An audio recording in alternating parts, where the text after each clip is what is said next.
especially because of his history of attempting to become a citizen, and because his family is legal, and because he's a law-abiding citizen, which is the expectation of everyone who lives in this country and has rights. We hope he rules in favor of Pablo, of course. Of course, he could rule in favor of ICE, and then, well, that would be very sad. So that's what we're doing. Hopefully he can look at the issue as a human, look at him as a human being. In 2010. I actually don't want to comment as to the details of the case because I'm not one of the immigration attorneys. I am a staff attorney at the Legal Aid Society in support of Pablo and my colleagues, so I don't know the ins and outs, and I don't want to misspeak. Have you talked to him? How's he feeling? I haven't spoken to him. I'm sure my colleagues have.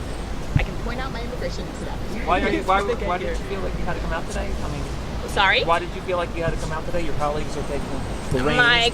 Yes, and we support each other. We support the mission of the Legal Aid Society. We feel it's very important, particularly under this current administration, that people that are trying to seek asylum here or gain legal status here are at least supported by the members of our community, and that's why I'm here today. And I'm sure many of my colleagues will be here today as well. Few of us are here. We banded together with other coalitions just to show our support for Pablo and his family, and just to show that these policies that Trump's administration have put into place are not only destroying families and destroying kids, but we want everyone to know that as New Yorkers, we're not going to stand for this. We're here to support Pablo and everyone else who's in a similar situation to make sure that this doesn't happen again. Once the people stand up, once the people are willing to do whatever it takes to stop these deportations, then I believe ICE will stop. Pablo did nothing morally wrong. Pablo is not a bad person. He did what was best for himself and his family. That is something that everybody does. That is something that police officers do and ICE agents do. They have to do what's best for themselves and their families. But when people are undocumented, when people are brown in this country, that it is criminalized. It is not okay because it is part of this system that wants to keep these people down and keep power with the capitalist bourgeoisie class. So that is why we are standing here today, and this is just one case of many. There are many people who have experienced what Pablo has gone through, and we will not stop until they are all free and can live without fear. I just want to point out as well the way that this government and ICE actually for quite a long time, even before this administration, uses detention as a form of torture. We've seen the pictures of the way children are treated. We've seen the ACLU report about the way that children were systematically tortured, denied adequate medical attention, denied really humane conditions in the custody of Department of Homeland Security. If they treat children like that, you know that they treat adults even worse. And detention is used to convince people that they're better off separating from their families, leaving the life behind that they know behind them and going back to their country. It is a form of torture to get people to voluntarily deport and leave their rights and their loved ones behind. So we are asking the judge here today, John Crotty, to release Pablo so that he can fight his immigration case from the safety of his family, the safety of his community, and the full rights that he has as here in this country, and not be forced to abdicate his rights in order to get out of detention. Right now, there's a hunger strike going on in Massachusetts at a detention center. Over 60 detainees are on hunger strike. And what are they asking for? They're asking for medical attention. They're asking for decent and nutritious food. They're asking for lower commissary prices so that they can, and phone prices so they can contact their family. People are on hunger strike because, not even to get out of detention, but just because of the conditions. These are the conditions that ICE subjects people to, and it's not just since the Trump administration. This has been going on for decades. Holding people in cold rooms, holding people without proper medical and food and things like that. And so therefore, we are asking John, given that these are the conditions, this judge needs to release Pablo so that he can continue to fight his case from the outside, where he has a shot at actually regularizing his status. Hey Trump, what do you say? How many kids did you steal today? Hey Trump, what do you say? How many kids did you steal today? Hey my message to everyone, the media, lawmakers in this country, is that we can't allow this to continue. We can't keep having a situation where so many people are living in the shadows, afraid to go buy groceries, to take a stroll in the park, because there are ICE agents in every corner. There are ICE agents in subway stations. There are ICE agents constantly terrorizing our communities. And that must end, because that is what fascism is. We must not allow that to happen in our country, and not on our watch. Abolish ICE, se puede, sí, sí, se puede. Abolish ICE, se puede, sí, sí, se puede. Abolish ICE. There is a reason why ICE opened their detention centers in these parts in New Jersey. They know that they can easily and quickly round up immigrants and send them straight to the Newark airport, which is just minutes down the road from where these detention centers are located. Pablo was sent to the Hudson County Correctional Facility. This is one of the worst immigrant detention centers in the entire United States. 6 people have died there, 4 from suicides in the past year. Numerous human rights groups have gone inside this detention center and found that detainees were being fed raw food, that their cells, the water would run out, that they were being given no access to exercise or an outdoor space, that they were being sent to solitary confinement as a punishment just for speaking up against the really poor conditions. Even more disturbingly, Hudson County contracts with ICE, and ICE pays them $120 per night per bed. So they are making profits off of separating families and detaining immigrants. And we are telling our counties in northern New Jersey, you will not use blood money to fund our counties. If you do business with ICE, you will not do business as usual. And we have actually shut down our county meetings several times. And we hope to go back more and more, and we're not gonna stop until all of these immigrant detention centers close. So if you want to get involved, I will second what the previous speaker said. Get involved in a group. We can't do this alone. Over 460 parents have been deported without their children, and with the deadline just days away, the government is now saying that over 900 parents are not eligible for reunification because they supposedly signed forms written in English without the advice of a lawyer that gave up their right to reunification. These stories are connected. These fights are far from over. And the breathtaking cruelty exhibited by this racist campaign of deportation, it knows no bounds.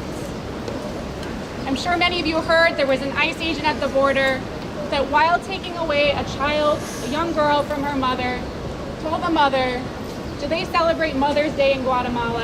Happy Mother's Day. Pablo Villavicencio, whose court date is today, was delivering pizza to the men who called ICE on him. He was bringing them food, and their response was to take away his family. And this last week, there was a report by the Center for, I believe, Constitutional and Human Rights that based on 200 interviews, reported extensive physical abuse, sexual abuse, lack of access to clean water, children not allowed to touch each other. These stories are personal to me. They're personal to many of us. My family is descended from Puerto Rico. I have relatives that are the people that this administration does not want here, very clearly. I am a mother. The news of the separated families broke when I had just recently found out I was pregnant. I have a 20-month-old. Every time I put him to bed, I think, as I know many of us do who have kids, I think about all the kids missing their parents. These stories are personal to all of us, and that's why we're here. I'm also a lawyer. I stand in front of a federal courthouse that I once clerked in. And I hope to God that the judge makes the right decision today. And I hope to God that the judge, Dana Sabra, makes the right decision when he faces these arguments that parents surrendered their rights to reunification.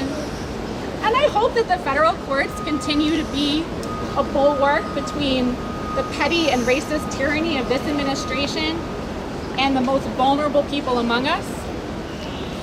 But you know what else? The federal courts are not going to save us. You know, they can only do so much.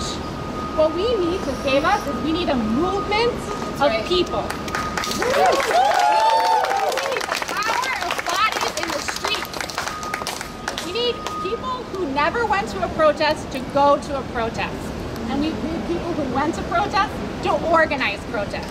And we need people who never spoke to speak. That's right. And we need the people who have been speaking for longer than anyone else. Thank you very much to all of you.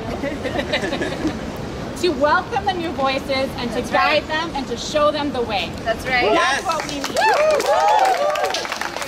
Immigrants are people. No one is illegal. Immigrants are people. No one is illegal. Immigrants are people. No one is illegal. What happened with Pablo was in our backyard. It was in our neighborhood where there is an operating military base. And we said, no. We said, ICE is a punk-ass 15-year-old, right? 15 years old, and we all know how 15-year-olds behave.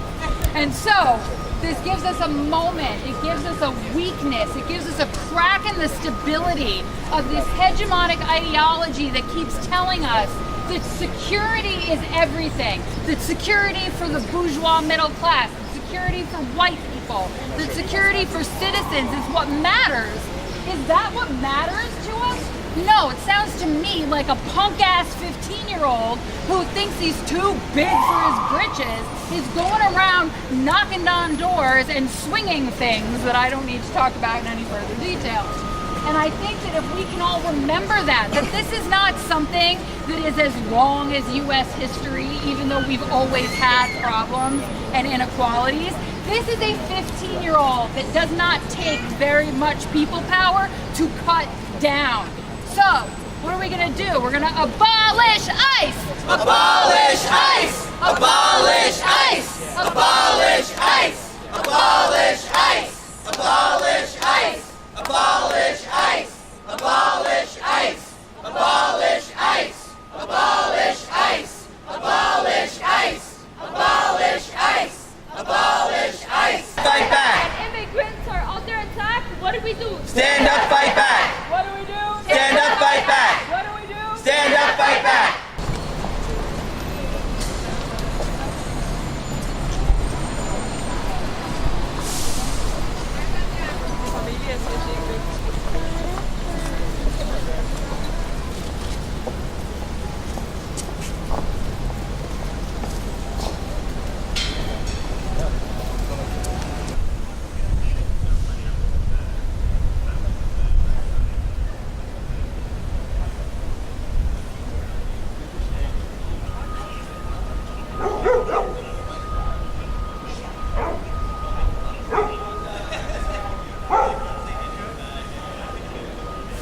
We don't have much of a comment at this point. Legal Aid Society will issue a press statement later.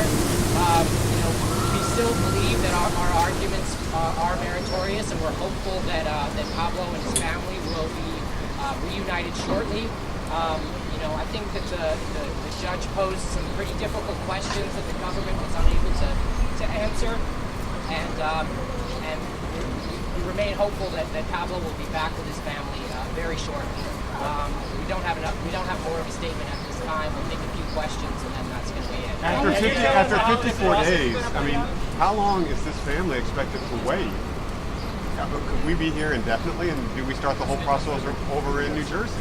Well, I think that gets to some of our legal arguments, is that we shouldn't be here indefinitely. We shouldn't be here at all.